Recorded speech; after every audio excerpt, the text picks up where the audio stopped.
আমি আজকে উচ্চ মাধ্যমিক রসায়ন দ্বিতীয় পত্রের দ্বিতীয় অধ্যায় জৈব রসায়নের সংযোজন বিক্রিয়া নিয়ে আলোচনা করব।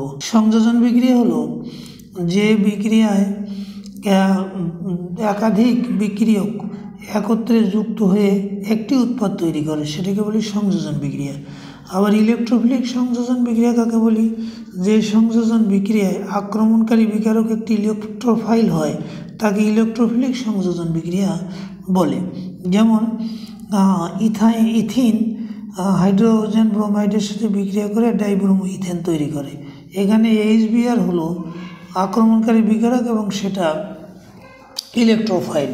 এই বিক্রিয়ার কৌশলে দেখা যায় যে যখন আক্রমণকারী ইলেকট্রোফাইল বিকারক বিক্রিয়কের সন্নিকটে আসে তখন এই বিকারক দুটি অংশে বিভক্ত হয়ে যায়। আংশিক ধনাত্মক এবং আংশিক ঋণাত্মক এই দুটি চার্জে বিভক্ত হয়ে যায় এবং আক্রমণকারী বিকারকের যে প্রান্তে কার্বন পরমাণু থাকে এই কার্বন পরমাণু আংশিক ঋণাত্মক এবং অপর প্রান্তের কার্বন পরমাণু আংশিক ধনাত্মক চার্জ প্রাপ্ত হয়। ফলত এই আক্রমণকারী বিকারকের ধনাত্মক অংশ এই ঋণাত্মক কার্বনের সাথে যুক্ত হয়ে মধ্যবর্তী একটা কার্বোক্যাটায়ন তৈরি করে। এই জায়গায় কার্বোক্যাটায়নটা তৈরি হয়ে যাবে। মধ্যবর্তী কার্বোক্যাটায়ন তৈরি হয়। এখানে কি যুক্ত হবে? এইভাবে এখানে যুক্ত হবে, X যুক্ত হয়ে যায় এবং মধ্যবর্তী একটা কার্বোক্যাটায়ন উৎপন্ন হয়।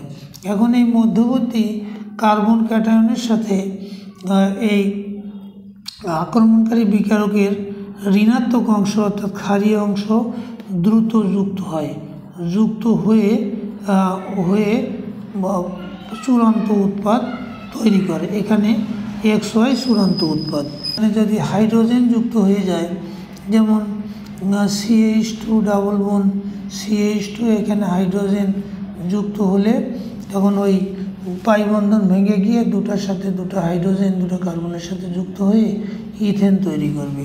এরকম আমরা যদি হ্যালোজেন অ্যাসিড দিয়ে দিই, একটু আগে আমরা হ্যালোজেন অ্যাসিড বললাম হাইড্রোক্লোরিক অ্যাসিড, এখন যদি আমরা এখানে HBr দিয়ে দিই তাহলে এই এক কার্বনের সাথে যুক্ত হবে হাইড্রোজেন আর এক কার্বনের সাথে যুক্ত হয়ে যাবে Br।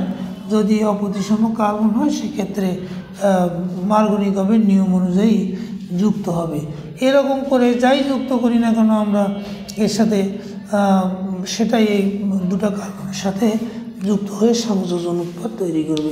একইভাবে এই দ্বিবন্ধনযুক্ত যৌগের সাথে যদি ব্রোমিন সংযোজন ঘটে তাহলে এই পাই বন্ধন ভেঙে গিয়ে দুই হাত বের হয়ে এই কার্বনের সাথে একটা ব্রোমিন যুক্ত হয় এবং অপর কার্বনের সাথে আরেকটি ব্রোমিন যুক্ত হয়ে ডাইব্রোমো ইথেন তৈরি করে। এ হলো সংযোজন বিক্রিয়ার কৌশল।